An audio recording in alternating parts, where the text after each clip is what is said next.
I am Shanda Gray. I work for the central office and I am your host for the moment.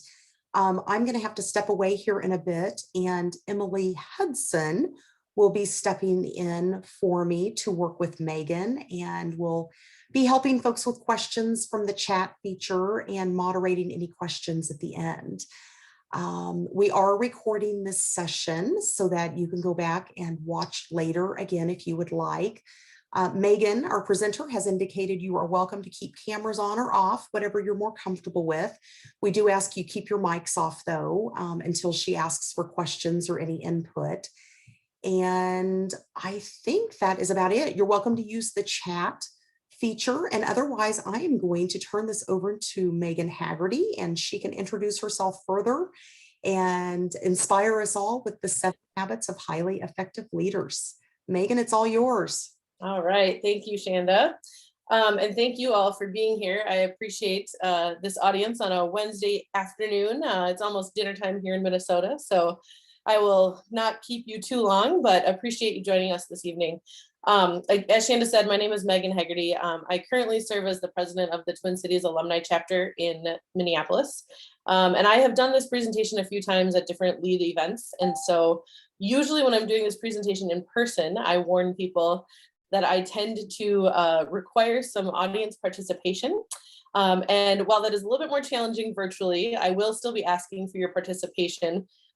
So if you don't mind, there are moments where I will ask you to unmute yourself and answer a question. And there are moments where I might ask you to pop something in the chat to give an answer to a question. So if you can be paying attention for those opportunities, I appreciate those of you who are going to be willing to step into that brave space and share your thoughts and opinions with the group as well. So to get us started, today I am here to talk about the 7 habits of highly effective leaders. So I will ask first, has anyone actually read the book, The 7 Habits of Highly Effective People? If you have, go ahead and just use one of the reactions that you have available to you, whichever one you feel inclined to. Okay, I see maybe 2 or 3 of you have actually read the book, so that's very cool. I'm assuming the thumbs down means you have not read it, but I see a couple thumbs ups. So that book, if you are not familiar with it, it is an undertaking to read that book. So what I usually tell people when I'm doing this presentation is that I'm kind of giving you like a Cliff's Notes version of the book. So the book was originally written by Stephen Covey, and then his son Sean actually took his book 7 Habits of Highly Effective People and turned it into something that was a little bit more digestible, and he called it the 7 Habits of Highly Effective Teens, and he wrote one called the 7 Habits of Highly Effective Leaders. The book he wrote was called The Leader in Me, and they used it in a lot of elementary schools and high schools to try to instill the 7 habits in kids at a much younger age, whereas most of us probably came to learn about the 7 habits of highly effective people once we were in the business field. So we're going to kind of talk about the background of the 7 habits, how they came to develop them, and then we'll dive into what they are and how they can help impact your ability to be a leader. So first thing I'm going to do is right off the bat, I'm going to ask you all to participate a little bit. So I'm going to ask somebody to unmute themselves and tell me what they see when you look at this picture. A woman looking away. Okay, can you tell me a little bit more about the woman? I can describe her. She has black hair, a feather on her top of her hair. She has fur, and she has like a little necklace. It's like a nice profile, but I can't see her eyes, and I can't see her like facial features.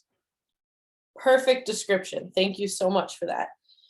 Is there anyone that sees something completely different when they look at this picture? And if so, would you be willing to unmute yourself and tell me what you see? I've seen this before, but it's the old lady with the big nose. Okay, yes. So when we look at this picture, some of us immediately see this young woman with the feather right here. She's got black hair. You can see her ear right here. Here's her profile of her nose, mouth, chin.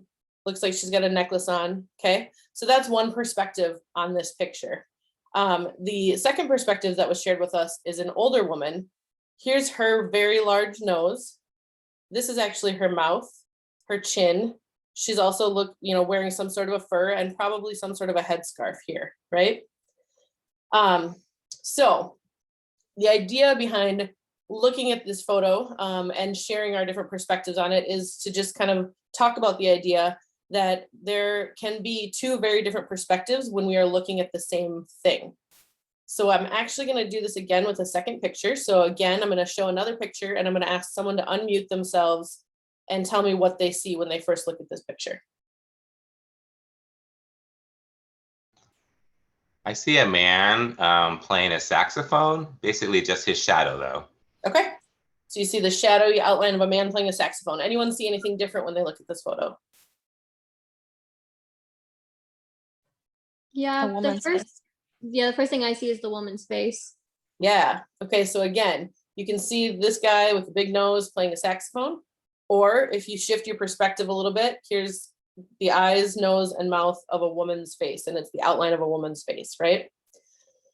So again, taking a moment to think about this, some of us see one of the two things, some of us may see both of them, some of us can only see the second thing when it's pointed out to us. So it's a matter of, is that picture what you thought it was? And I use these pictures and these examples of the idea of a paradigm shift, because when we look at things, we're seeing it through our lens, our life experiences, our assumptions about how things work or what it is that we're going to see. And all of that affects how we see things. But when you see something from another point of view, you can experience what we call a paradigm shift, and your point of view can change. So I cannot look at these photos without seeing both images now. Sometimes simultaneously, and sometimes I have to literally shift my line of sight or close one eye or move around a little bit to see one or the other of the items in the picture. I know that they're always both there. So again, like in some cases, like two things can be true, but the way I'm looking at it might be impacting what I see. So sometimes our paradigms can be way off. We just don't know the whole story or the whole background behind whatever it is that we're looking at. So the example I give for this in kind of real life is if any of you were at Grand Chapter Congress, you may have seen me run the business meetings this past Grand Chapter Congress. And some folks that the only interaction or the only experience they've ever had of me is running those business meetings, will perceive that I am not a very friendly, happy person. Because when I am in business mode, I tend to get what some people call RBF. And I don't look like I'd be very approachable. And then I would say, for those people that actually know me, Corey Stopka can maybe vouch for this, is that I actually love being around people. I love meeting new people, interacting with people, meeting and getting to know all of my brothers and things like that. So it's really, it would be a paradigm shift for folks that meet me or that saw me running the business meetings at Grand Chapter and then get to meet me afterwards in a very different setting. So when we talk about this and have this conversation, part of the idea behind the paradigm shift and related back to the 7 habits is what are the things that you currently believe about yourself that may or may not be true? So for some of us that may be, well, I'm never going to be able to commit to eating healthier and losing weight. So why even start trying? I'm never going to get that position in the chapter, so why would I run for president? I'm, maybe for those of us that are alumni, that promotion or that raise is never going to be something that's realistic for me, so why even ask for it? The truth is, none of that might be true. You just might need to shift your perspective and change the paradigm through which you're looking at things in order to achieve those things that you want. So that's kind of what we're going to talk about today. And how this relates to habits. So again, I'm going to ask someone to tell me what is your definition of a habit, or how would you define a habit?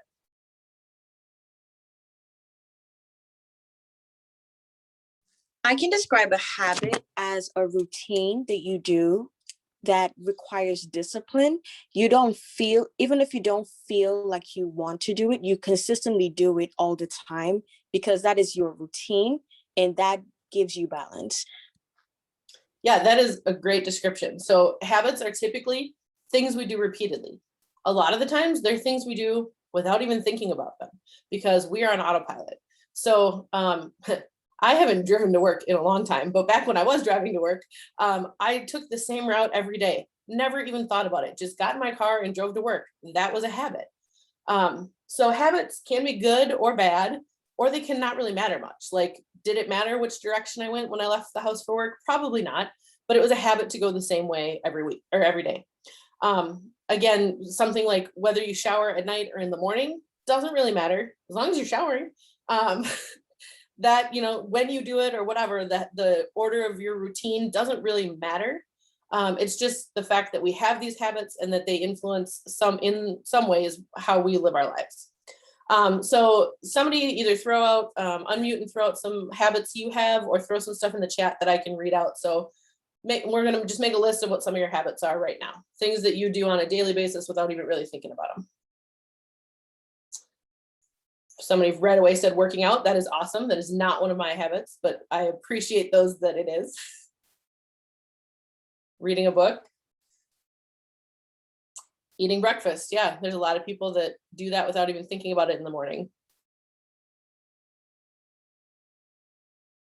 Some other things we might add to that list, things like brushing your teeth, biting your nails, working out. I have my little tribute to RBG there.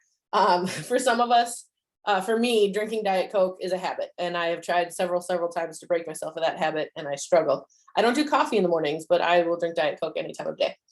Going to Starbucks, a lot of times for people, it's not, you don't even think about it on the way to work, you just stop and get a coffee. For some people, saving money is a habit and a thing that they're very committed to. So again, habits can be good or bad or not really matter much. But the idea is that they impact how we live our daily lives. So, and once we have turned something into a habit, we do it without even thinking about it. And for good habits, that means we don't even have to put a lot of time or effort into things. We're just doing things to help make ourselves better or healthier or whatever. Okay, so we're gonna talk a little bit about how habits and paradigms interact. So take a minute to think about if any of your habits are impacted by your paradigms. And what I mean by that is that we talked about paradigms earlier and the fact that they are like a lens through which you see the world. So it's your perception about the way things are. And it can sometimes be inaccurate or incomplete. So we oftentimes shouldn't be so quick to judge, label, or form rigid opinions about others or ourselves or our behaviors. So things like when I was on that previous screen, the idea that some people will be like, oh, biting my nails is a bad habit. Cool, why do you think that? Like, what in your life is giving you the perspective that makes you think that biting your nails is a bad habit, or that drinking Diet Coke is a bad habit? Like and it's not a matter of like trying to say it is or it isn't, but just thinking about what is it in your past, your perspective, that leads you to believe that something is either a good or bad habit. Someone in the chat put, a habit was too much time on social media. Cool. Do you actually believe that you spend too much time on social media, or is that what we've been programmed or conditioned to believe? Because all of the news right now is about how we as a society spend all this time on social media, right? So it's just a matter of thinking critically about where those perceptions are coming from. Because if we want to make changes in our lives, the key is to change our paradigms or our perceptions, or as I like to say, the glasses through which we are looking at the world. So my personal example of this is for years and years and years, I would say, I'm not a runner. However, an item on my bucket list was run a 5K. So there was one year that I signed up to run a 5K. I went on training runs, but because of what I thought it meant to quote unquote be a runner, I would not identify that way. I would be like, well, I'm training for a 5K, but I'm not a runner. And I finally had a friend that looked at me one day and was like, do you put running shoes on your feet at least 3 times a week? Well, yeah.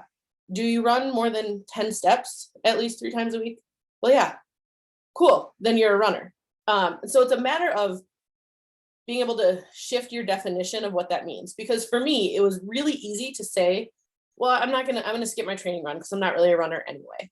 But if I shifted my perspective about what it meant to be a runner, and took some baby steps, a small change that could help me work towards that goal. So even if I put on the shoes and didn't go anywhere, I put on my running shoes because I'm a runner. Or I put on the shoes and decided, you know what, today I'm going to have to walk it, because turns out as I was training for a 5K, I learned that I had shin splints and exercise-induced asthma. So those make it really hard to be a runner. So learning those things and being able to shift your definition of what it means to be a runner so that you can help yourself become better at that habit that you're working on, so that you might do something rather than nothing. Those baby steps are important and are okay.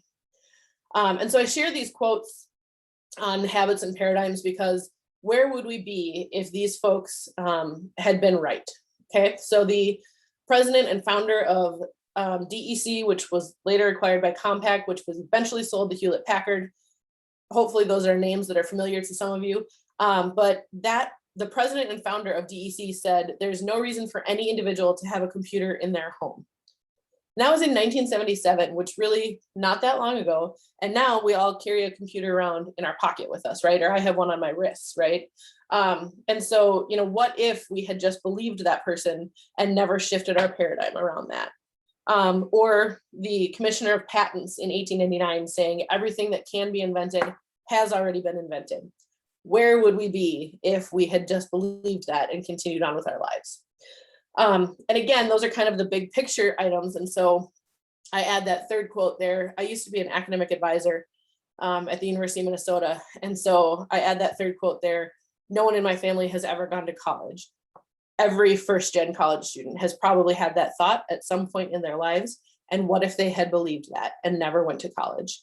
So our thoughts and our opinions, yeah, Courtney, good point. Or people thinking that the jobs they had could not be done remotely or could not be done from home. And boy, did we prove that wrong in the last year. So I think, we learned that there are some jobs that you definitely may be more productive or that do need to be done in person, but definitely there's a lot of us that we can do what we need to do in a remote situation. So yeah, there's things that'll happen outside influences that force us to shift our paradigms, right?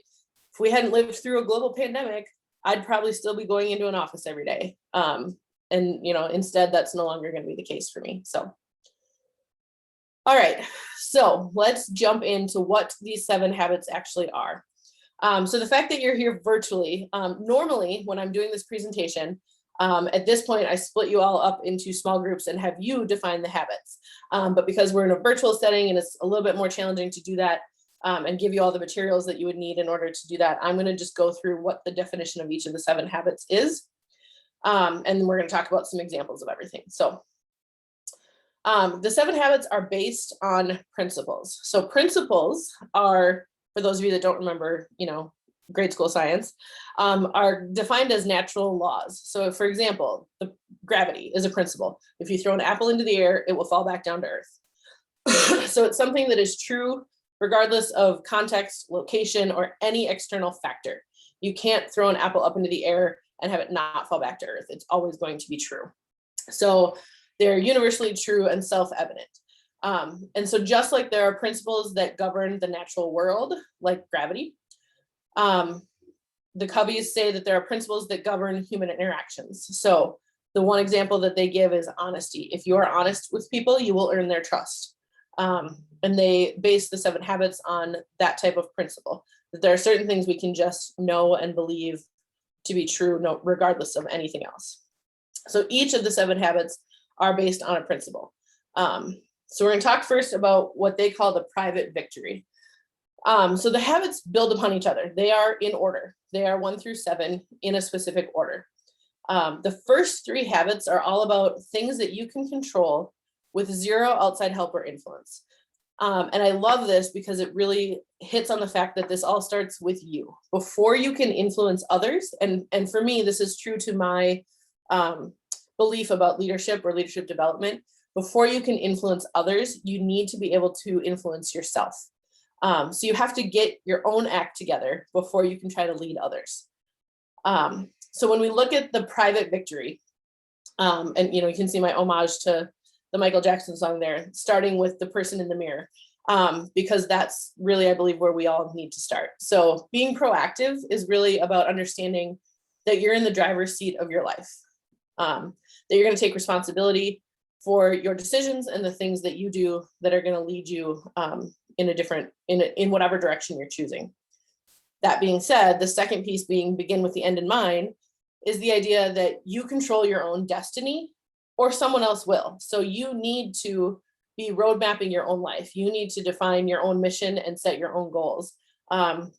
And in a lot of ways, this is the same idea as we hear in the business world a lot about having a personal mission statement, so that you can make sure that your decisions are aligning with where it is that you're trying to go. Because if you don't know what the destination is, how are you ever going to try to get there? And then the idea of putting first things first, we're going to talk a little bit later about things that are urgent versus important.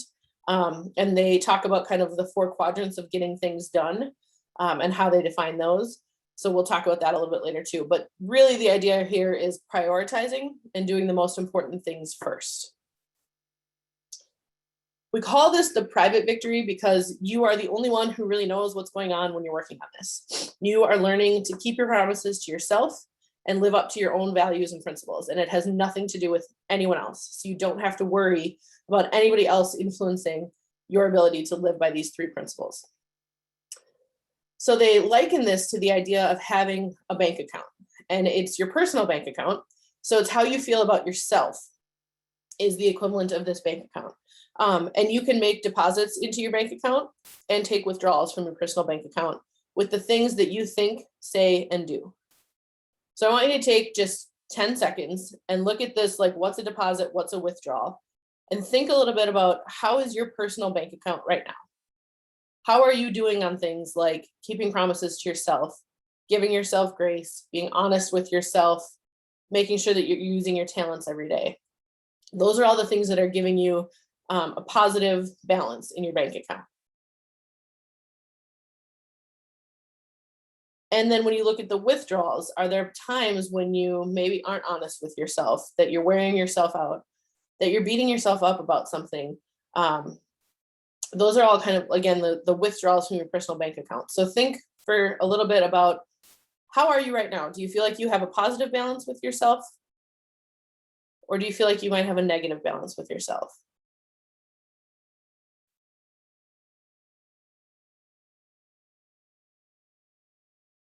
And if that balance isn't exactly what you want it to be, what could you do today to change that?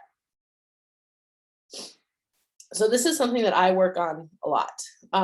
And one of the things that I did is I recently read a book by Glennon Doyle, and there was a quote in there that I loved. She says, "Treat yourself like someone you love." And for me, that's the idea of giving yourself grace. And so I knew I needed something to help me remember that, and kind of, again, put that in my head every day to make it a habit to treat myself like someone I love. And so I had a friend of mine, I'm not crafty at all, but I have friends that are. So I have a friend that I kind of commissioned to make a canvas for me with that quote on it. And I hung it in our bedroom right by the bathroom door. So every day when I walk into the bathroom, I have to walk past that quote. So I start every morning seeing that quote and being reminded that I want to give myself grace, that I want to make sure that I am as gentle with myself as I would be with any other person that I love. So think about, like, what are the things you could do? That was one little thing that I did to make sure that I'm reminding myself that my personal bank account is important and it's something that I need to be committed to and focused on. We need to take the commitments that we make to ourselves as seriously as those we make to others.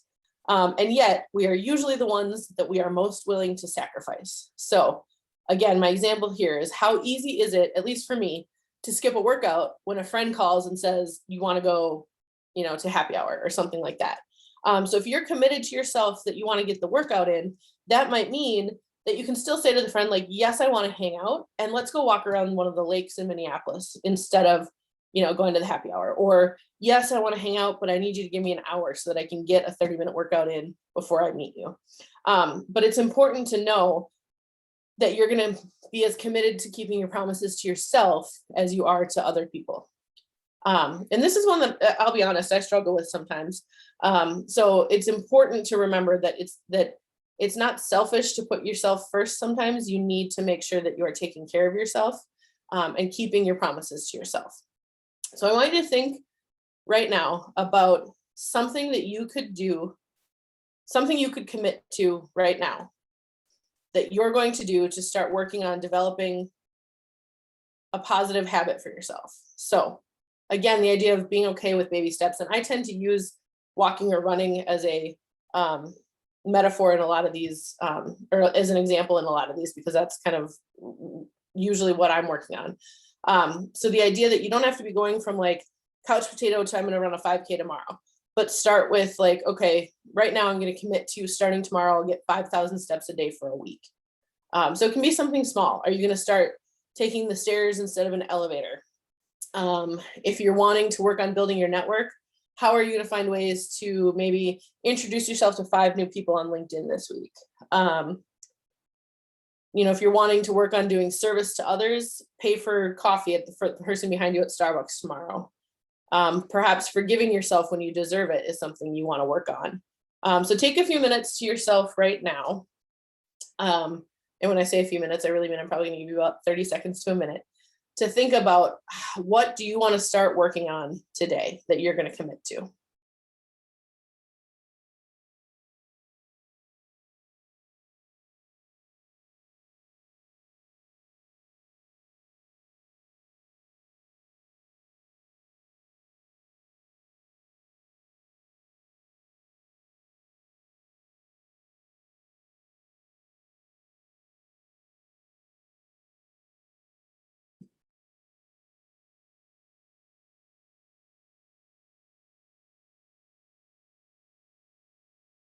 The other thing I'm going to encourage you to do is to either write down what you've just committed to and put it somewhere that you'll see it every morning, or tell what you've just committed to a person that you trust and know can help hold you accountable.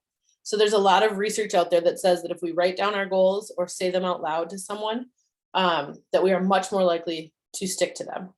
So when I said to my partner, I want to make sure that I close all the rings on my Apple Watch every day this month, I am much more likely to do that, especially because we share our data with each other. So he knows if I didn't close my rings on my Apple Watch. So making that commitment and having someone who can help hold you accountable is really important. So again, either write down what you're committing to and just put it on a Post-it note that you're going to see every morning so that you can make sure you're reminding yourself to commit to that. And then the other thing too is that last quote on the bottom of the page here, you don't have to be perfect at this, right? You just have to be making progress.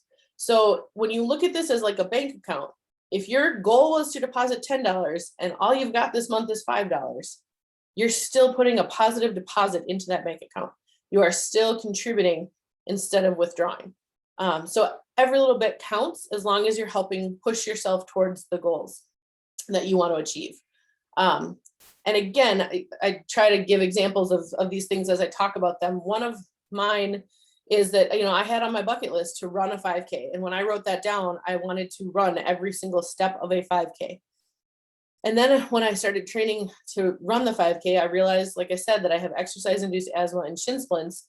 And I had to adjust my goal to complete a 5K because those other things were hindering my ability to run every single step of a 5K. And if I wasn't willing to stay committed to like, okay, well, so like in the month of March, I walked a 5K every day. I walked it, but I did a 5K every single day. So I was still, again, kind of using that momentum and that goal as something I wanted to achieve, but having to adjust it based on the change in my perspective or the new paradigm that I was living in, the things that I needed to take into consideration as I was working towards that goal. I just realized that I did forget to say at the beginning of this presentation, if you have questions as I'm moving through this, you are welcome to just throw them in the chat, and I will do my best to answer them as we go. I am going to pause here for a second and see if anyone has a question about the first 3 habits or the personal bank account or any of that stuff that I've already talked about. What questions do you all have, whether you want to drop that in the chat or if anyone wants to, again, kind of be brave and unmute themselves to ask a question, I'm definitely willing to answer them.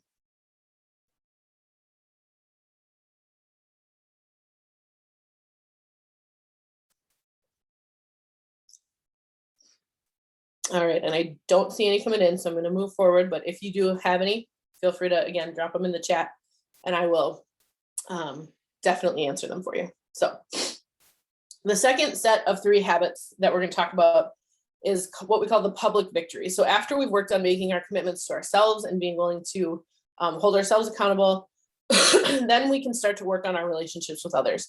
So again, this is where we can shift from focusing on ourselves to maybe how we approach leadership, right? So this is the stuff that everyone sees, and it's how we interact with others. So that's why it's called the public victory. So the 3 habits in this kind of realm, we start with thinking win-win. So the idea here being that life is not a competition, but instead an all-you-can-eat buffet. We can all win, and I can care about you and your success as well as me and mine. So it's not you or me, it's how do we figure out both of us winning. I most recently served as chapter advisor for the Alpha Epsilon chapter at the University of Minnesota. And their School of Business is awful at promoting the idea of win-lose. So win-win always creates more. Wanting another person to win fills you with good feelings, helps you avoid competing and comparing. And you can be more collaborative in a win-win situation because you're trying to help each other reach a goal. So like I said, when I work with these students in the Carlson School of Management at the University of Minnesota, they were so set up to think win-lose. And so it became a challenge to get them to think about collaborating with other student orgs in the business school, because, well, if we're hosting this great event, then they're not, and we're getting the recognition and accolades and they're not. And it becomes kind of the idea of, like someone has to be, I have to be better than someone, and at least I'm better than the person below me, right? Trying not to be kind of on the bottom of the pile. And that can really be challenging when we're trying to work in groups and teams, or when you're trying to be in a leadership situation. Another alternative to win-win is the idea of, so we have win-lose, where I win, you lose, or there's the idea of lose-win. So you're winning and I'm losing. And in some situations that can mean that I'm kind of being a doormat to you. I'm letting you take the accolades and I'm taking the blame. Or, rather than start an argument, I'm just going to let you be the winner, and I won't get exactly what I want because of that. And then you also have the idea of lose-lose. So in that situation, that can be the downward spiral of, well, if I'm going down, I'm taking everybody down with me, right? And that's just not a good place for anyone to be. So we really want to be approaching leadership and situations where we're trying to work in a group or with teams that we can, again, be helping each other create more, wanting everybody to do well and wanting everyone to be successful. The idea of seek first to understand, then to be understood. With this habit, I always quote one of our fraternity brothers, Tim Augustine. He does a bunch of presentations, and one of the best quotes I've ever heard from him is, be interested, not interesting. So everyone has a story they want to tell, and once they feel you've heard them and understood them, they will be more likely to tell you more than you ever expected. So you're seeking to understand the other person and their perspective or their paradigm or how they're coming at the problem or situation first. And then after you've understood their perspective, their situation, then you're going to try to help them understand you. So you're seeking to be understood second.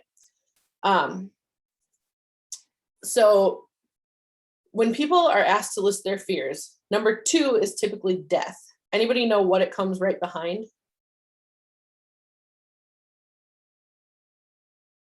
Height? Nope. Megan, it's public speaking, right? It is public speaking. So people are more afraid to speak in public than to die in some cases. So the idea of seeking to be understood means you have to speak up. And so that can often be, and you have to speak up in a way that you can communicate what you need and want, and what you're seeking from that person. And that can be really intimidating. So neither part of this equation, seek first to understand, then to be understood, is easy to do.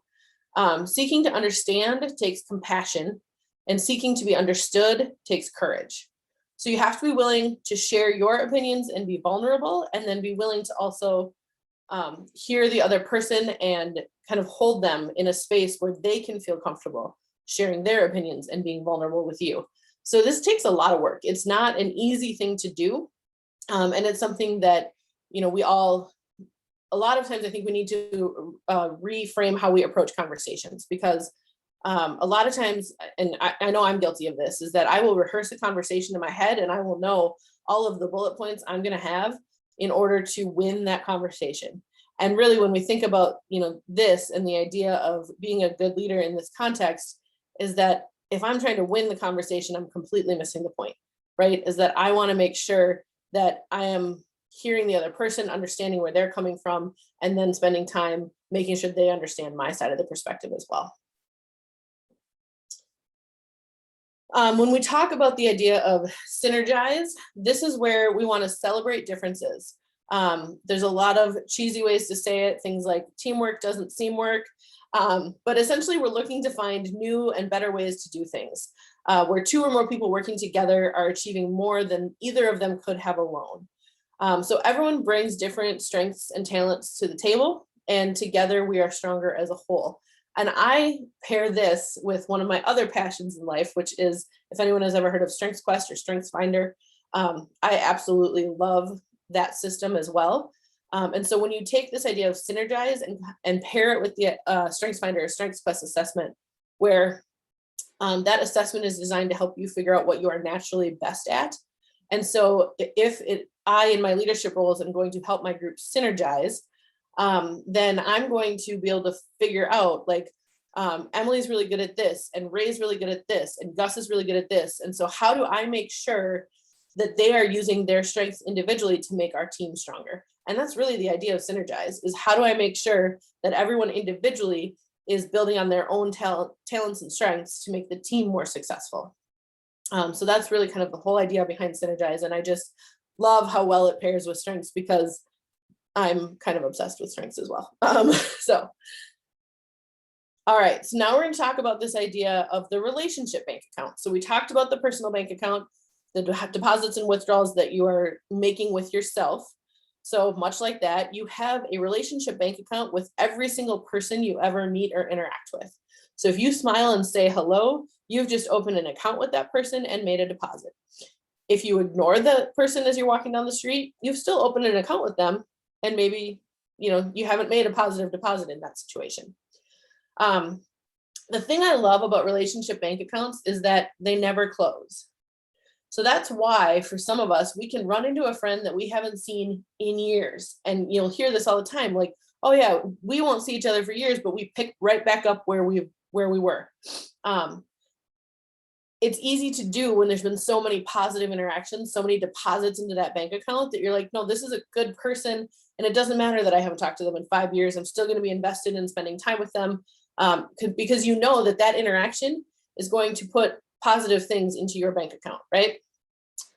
It's also the reason why it's easy to hold on to grudges for so many years, is that when we have gotten so many withdrawals out of our bank account with an individual, it's really easy to never want to get past that, or to feel like you have such a negative balance with that person that there's nothing they could do to positively impact that account to the point where it would be, in the black again. So, unlike real bank accounts, deposits do tend to evaporate a lot quicker in relationship bank accounts, and withdrawals can sometimes seem to be worth more to the other person than they are to you.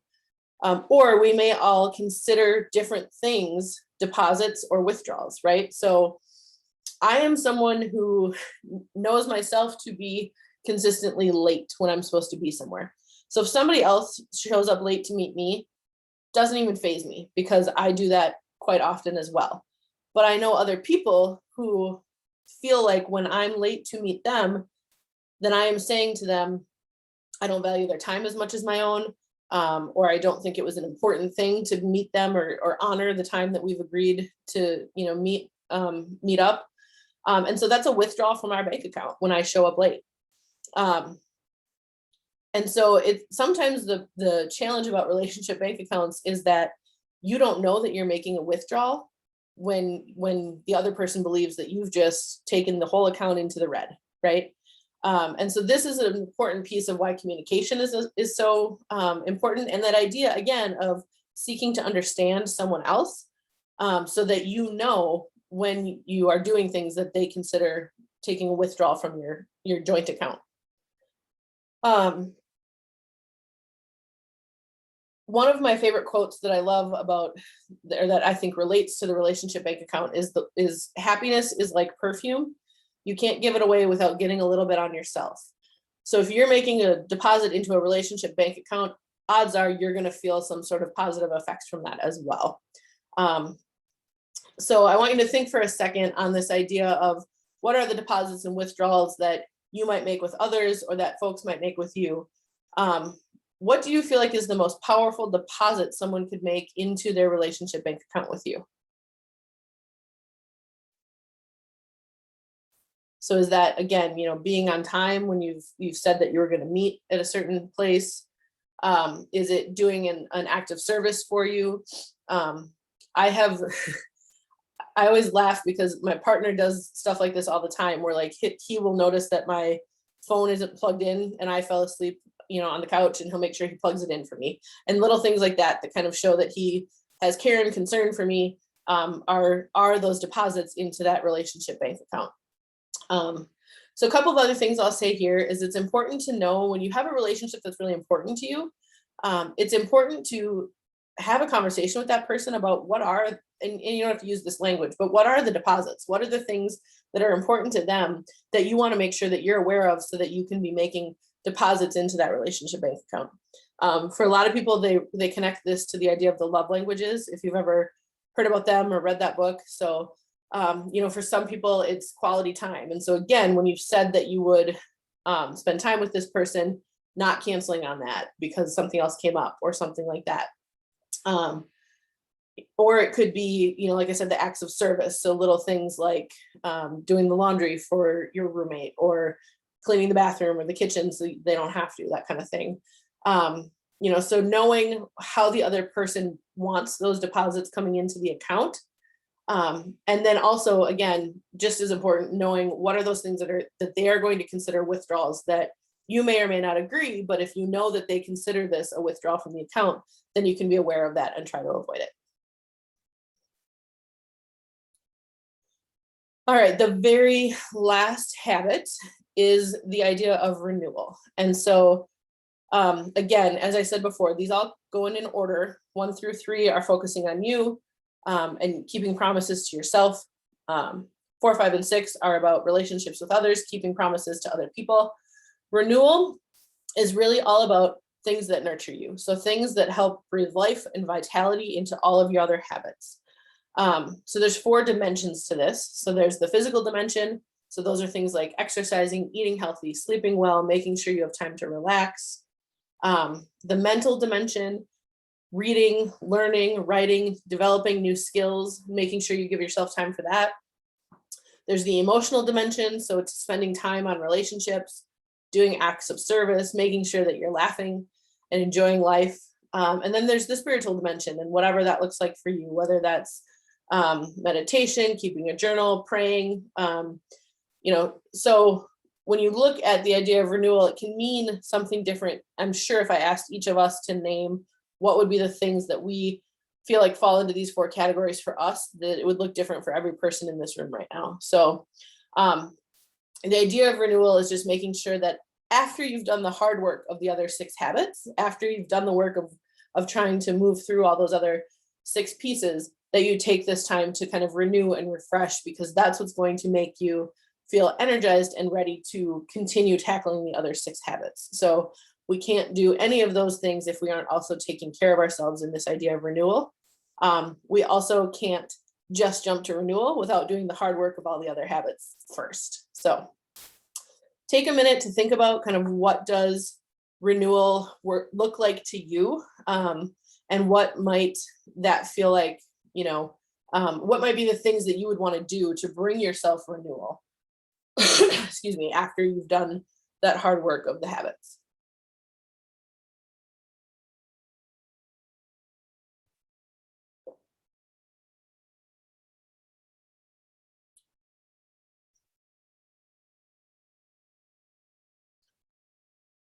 All right, I'm going to spend just a minute talking about the idea of why I believe the habits are important. And it's partially because what's the alternative? If you're not being proactive, you are reacting and you're blaming all of your problems on other people. You're not taking responsibility for anything happening in your life.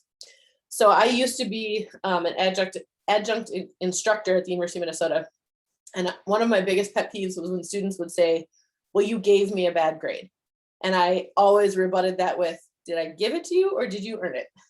Because that idea of being proactive, taking responsibility for your own decisions and choices, that is the piece there. Like, you can't blame me for the grade you got if you didn't turn in 4 of the 5 papers that you were supposed to write this semester, right? So that, again, is kind of the alternative to being proactive, is reacting or playing the blame game. If you begin with no end in mind, you don't have a plan or goals. You're never thinking about tomorrow or worrying about the consequences of your actions. And a lot of times you don't know where you're trying to go, right?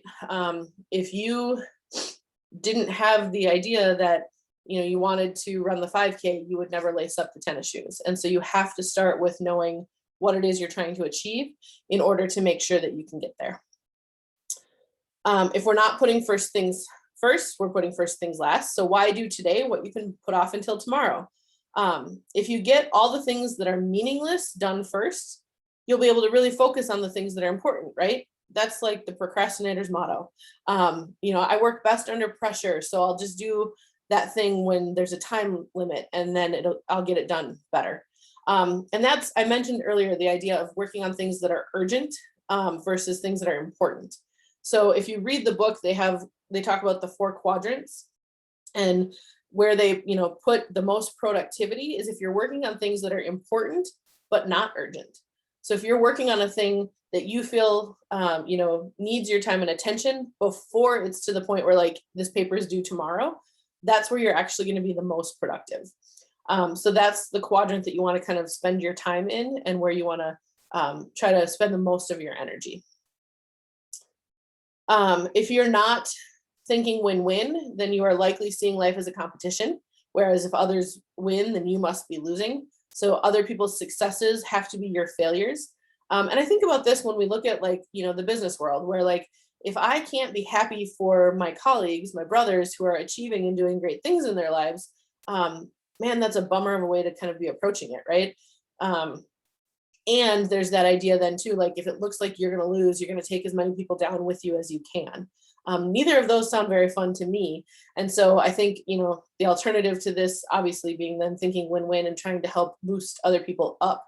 And so for me, this is something that I try to do, especially in my fraternal relationships, where when I do sessions in person, excuse me, I will often ask, like, who in the room has a goal that they're trying to achieve. And whether that goal is, one time I had someone say that they wanted to work for the FDIC, and I was able to be like, cool, we actually have a brother who works at the FDIC in Chicago, let me put you in touch, and I'm helping that person kind of with achieve their goals as I'm, presenting, which being a public speaker is one of my goals. So always looking for that opportunity to help others win as you are winning as well. If we're not seeking first to understand, we're likely seeking first to talk or win the argument, like I said before. And then a lot of times that comes with pretending to listen, when really I'm not actually listening to what you're saying. I'm just getting ready to make my next point.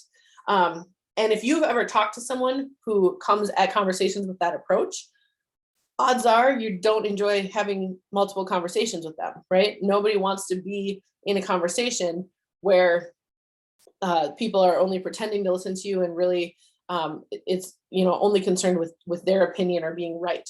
And so it's a matter of making sure that we are entering conversations with others the way that we want them to enter the conversation with us. Synergizing, this one I struggle, the opposite of that being don't cooperate. Or potentially, since you always have the best ideas and you're the only one who you can count on to get things done, you might as well do everything yourself. So for anyone that's ever been in a group project, a lot of times we take on this attitude.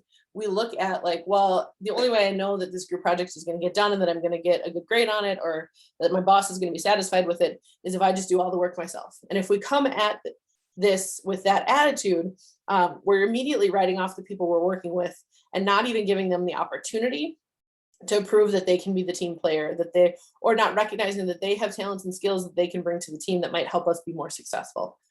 So that one is, I'll admit, a tough one and a thing that a lot of people struggle with, but it's an important piece to consider when we're looking at this. So, and then sharpening the saw, the opposite of that, again, wearing yourself out, that idea of renewal.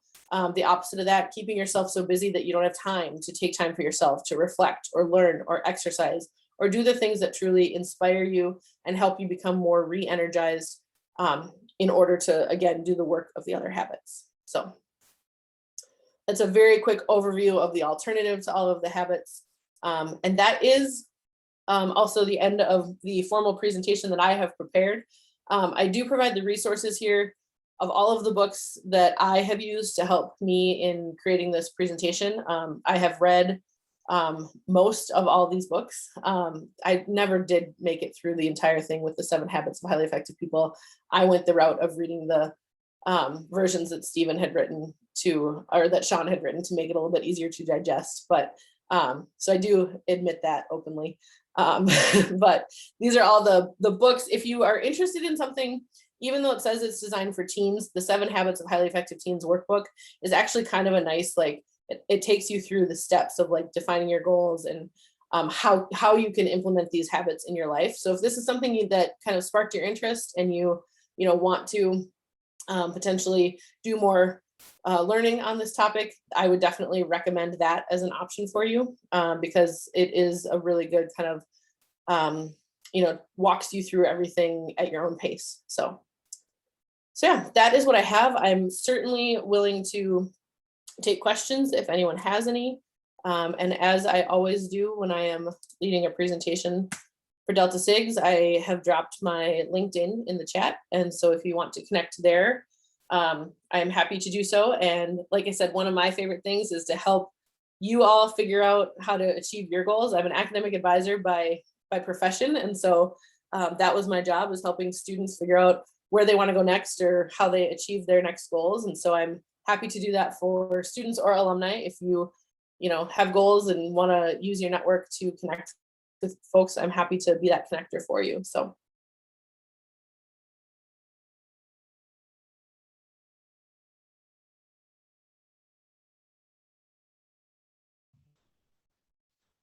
All right, everybody, if anybody does have questions, it looks like Robert, you've got a question about what is the name of the strength assessment that Megan is so happy to share. Yes, it is called Strengths Finder, Strengths Quest. It has gone by several different names over the years, but if you Google, it's by the Clifton, I'll put it in the chat here as well.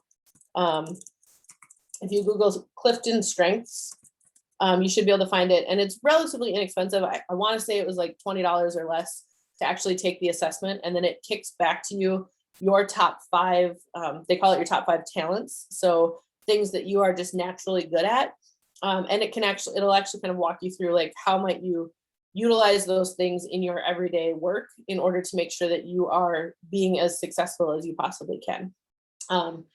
So yeah, and if you take it and want to learn more about it, I'm happy to talk about it with you.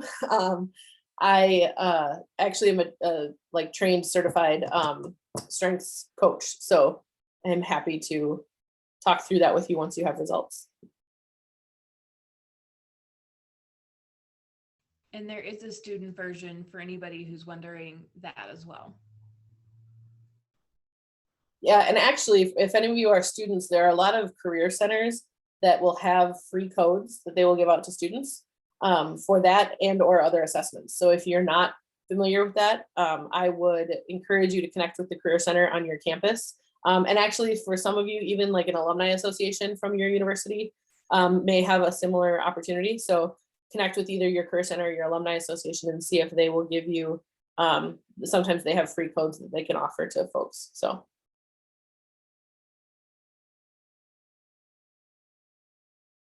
And I will say I've done several of those types of assessments and none of them are like 100% accurate, but most of them at least give you additional insights into who you are and how you operate. And the part of what I loved about strengths is that for me anyway, one of the toughest questions we answer in an interview is what are your strengths, what are your weaknesses?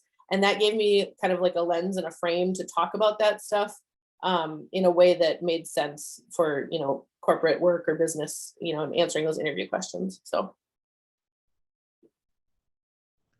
Megan, out of these 7 highly effective habits, which one do you find the most value in? oh boy, that's a good question. I think I would have to say the idea of synergize, and I don't know if that's just because I do love strength so much, that the idea of synergize is one that I really lean on pretty heavily. That if you're not utilizing the talents of all of your teammates, it's really hard to feel successful or find successful collaboration. So I definitely think that is one that I try to focus on a lot. And then I think the other one too is just really the whole idea of the personal bank account is important to me. And I think those first 3 habits, knowing that you can spend a lot of time on them, and it can take a while to get good at those, and that's okay. And again, kind of that idea of giving yourself the grace to allow yourself the time to do that is important. And Megan, do you think that idea of growing and regenerating within yourself also applies to chapters who are going through just kind of storming, norming, etc.? Yeah, I think absolutely. And I think that there's a lot of the stuff that I talked about here, that you can apply to work in chapters. So I can't tell you how many chapters I've worked with where they have named that, the vice president of community service is going to be the chair of the community service committee, but there's not actually a committee or there is a committee, but the people on the committee don't feel like they're contributing members or that they're really doing any of the important work. And so again, that for me ties back to that idea of synergize, right? That if you're not finding ways to utilize everyone's talents and help them feel like they're a part of the team and a part of the success that you're gonna find, then they're gonna be less invested in the chapter.